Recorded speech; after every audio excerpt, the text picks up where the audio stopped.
Olá pessoal, tudo bem com vocês?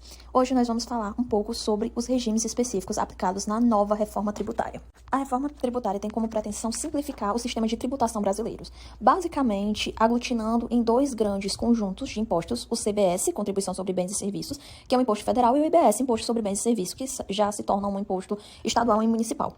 Contudo, assim como toda regra tem uma exceção, existem setores no ramo de serviços e bens brasileiros que nós não conseguimos tributar de uma forma tão generalizada. Aí entram os regimes específicos, que são justamente os regimes diferenciados, com tributação diferenciada ao modelo geral de cobrança desse novo imposto sobre consumo, com a finalidade de manter a equidade da tributação, levando em consideração as particularidades de alguns setores brasileiros. Isso evita distorções econômicas, mantém a competitividade de setores estratégicos, reduz o impacto inflacionário ou social e preserva a arrecadação de serviços públicos essenciais. Em tese, o regime específico, como o próprio nome já diz, ele leva em consideração as particularidades daquele setor. Então, a gente vai ter uma base de cálculo própria, uma alíquota própria, uma apuração própria, que consiga ter uma medida com mais precisão de uma tributação condizente com aquele setor.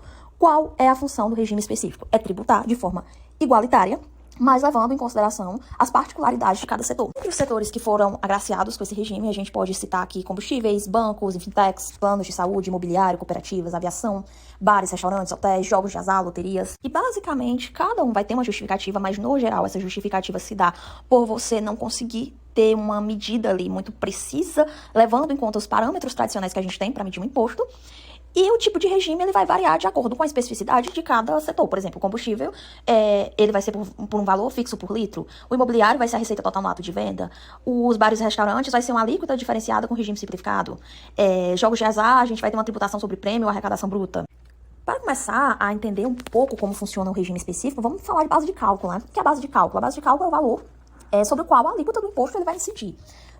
No regime tributário tradicional que a gente conhece, no novo regime tributário que a gente vai ter ali dois grandes impostos, a base é o valor da operação, o preço do produto ou do serviço. Mas no regime específico, a gente vai considerar a especificidade do setor. Então, por exemplo, serviços financeiros, eu não vou aplicar o imposto sobre o valor total da transação, e sim sobre a receita líquida. O plano de saúde, eu vou aplicar o valor sobre o valor das mensalidades, menos reembolsos e indenizações. Jogos de azar, sobre o valor total da arrecadação, menos os prêmios pagos. Combustíveis, sobre a quantidade vendida. Venda de imóveis, a gente vai aplicar o imposto sobre o valor da receita de venda do imóvel, não só o valor agregado. As hotelarias e restaurantes também vai ser aplicado sobre receita bruta com possíveis deduções ou créditos reduzidos. Já no caso da alíquota, o que é a alíquota? A alíquota é a porcentagem aplicada sobre a base de cálculo para você calcular o imposto que vai ser pago.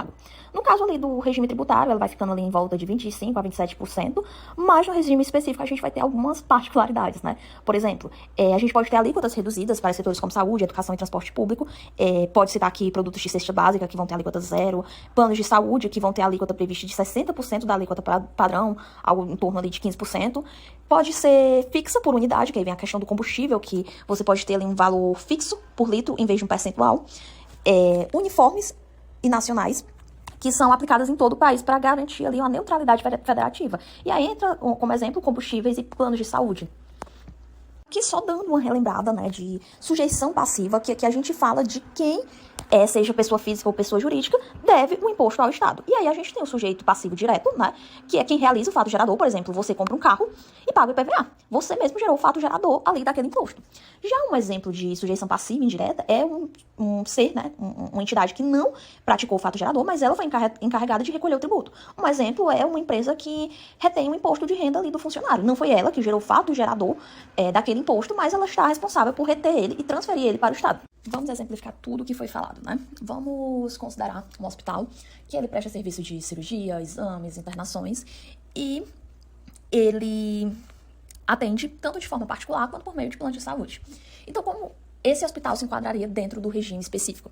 Primeiro, a gente vai definir uma base de cálculo. A base de cálculo seria a receita líquida desses serviços prestados, desses serviços de saúde prestados.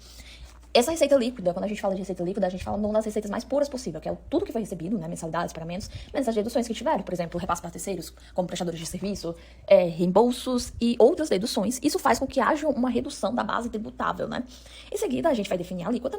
O hospital ele não vai pagar a alíquota padrão, a alíquota cheia, ele vai pagar 60% do que seria a alíquota padrão. Então, se eu somar o IBS mais o CBS, se for, por exemplo, 26,5%, o hospital ele vai pagar 60% desse valor, ele vai pagar em torno de 16%.